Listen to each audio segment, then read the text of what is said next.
উদ্বোধনের ১২ ঘন্টার মধ্যে প্রশাসন সিল করে দিল উত্তর জেলা বিএমএস কার্যালয়। গোষ্ঠী কোন্দলের জেরে সম্প্রতি প্রশাসন উত্তর জেলা বিএমএস অফিস সিল করে দেয়। তাই শনিবার ধর্মনগরের রাজবাড়ী সংলগ্ন আরডি ডিপার্টমেন্টের এক্সিকিউটিভ ইঞ্জিনিয়ারের পুরাতন কার্যালয়ে নতুন করে বিএমএস এর উত্তর জেলা কার্যালয়ের আনুষ্ঠানিক উদ্বোধন করা হয়। ফিতা কেটে বিএমএস এর উত্তর জেলা কার্যালয়ের উদ্বোধন করেন বিএমএস এর রাজ্য সভানেত্রী দেবশ্রী কলই। মূলত বিনা অনুমতিতে সরকারি ঘর দখল করে সেখানে বিএমএস উত্তর জেলা কার্যালয়ের উদ্বোধন করা হয়। বিষয়টি মহকুমা প্রশাসনের গোচরে যাওয়ার পর নড়েচড়ে বসে প্রশাসন। ধর্মনগর মহকুমা শাসকের নির্দেশে রবিবার 2 ডিসিএম এর উপস্থিতিতে সিল করে দেওয়া হয় নতুন করে উদ্বোধন করা উত্তর জেলা বিএমএস কার্যালয়টি।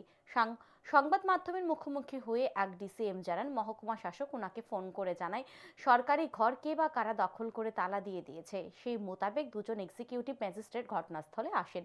আসার পর দেখতে পান সরকারি ঘরটি কে বা কারা তালা দিয়ে রেখেছে। তাই সেই তালা ভেঙে প্রশাসনের পক্ষ থেকে ঘরটি সিল করে দেওয়া হয়েছে। এদিন বিএমএস অফিসটি সিল করার সময় দুজন এক্সিকিউটিভ ম্যাজিস্ট্রেট ছাড়া উপস্থিত ছিলেন ধর্মনগর মহকুমা পুলিশ আধিকারিক, ধর্মনগর থানার ওসি।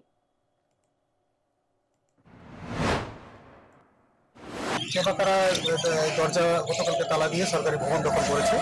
এই ভবনটা আগে এক্সিকিউটিভ ইঞ্জিনিয়ার আরডি ডিভিশনের ছিল এবং এখানে 8 সার্কেল সুপারিনটেন্ডিং ইঞ্জিনিয়ার আরডিরও অফিস ছিল। বর্তমানে তারা এখান থেকে শিফট করে চলে গেছে। ফলে সরকারি ভবন তো কিভাবে দখল করতে পারে না।